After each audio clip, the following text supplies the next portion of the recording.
Today we talk about being your own manager. Successful careers are not planned. They develop when people are prepared for opportunities because they know their strengths, their method of work, and their values. Peter F. Drucker. There are more and more signs that remote work and virtual meetings are becoming the new normal. This is especially true for those of us who are able to work from almost anywhere, as long as we have a laptop and a Wi-Fi connection. While working remotely may be something that many of us look forward to, given the freedom that it brings, it's a shift that requires a great deal of self-management. When we're office-based, we have others around us who can hold us accountable for getting work done.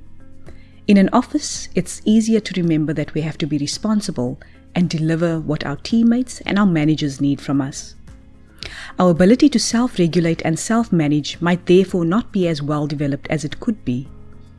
The ability to manage yourself is like a muscle.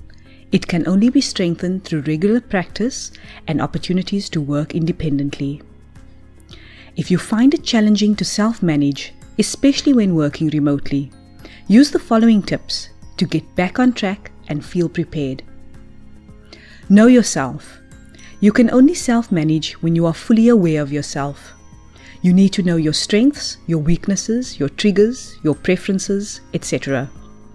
When you understand all this, you manage yourself better and help others to understand you better too.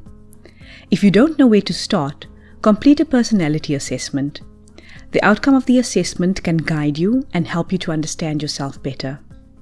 There are many free assessments available online. Embrace change. A shift from working in an office to working remotely can be very overwhelming. We often get so wrapped up in preparing the logistics that we forget to prepare ourselves psychologically and emotionally. It's important to take a step back to realize the change and acknowledge that it will take time to adjust to new team dynamics, new tools, and new ways of communicating. Take some time to design a brief plan on the best way that you can work through the change.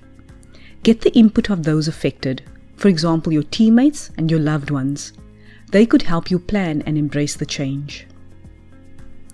Maintain balance. Know when it's time to work and when it's time to play. Be deliberate about what you will realistically achieve during your day. Maintaining balance also means that you need to have a degree of flexibility. When you work remotely, your day might be interrupted and you may need to move things around to complete tasks at different times. Be sure to communicate with your teammates, your manager, and your loved ones to manage expectations. Finally, be proactive.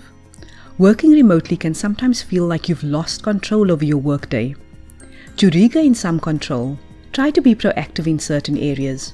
For example, you could initiate and schedule daily or weekly meetings with your manager instead of waiting for your manager to take action. In this way, you maintain good communication and feel more in control of your week.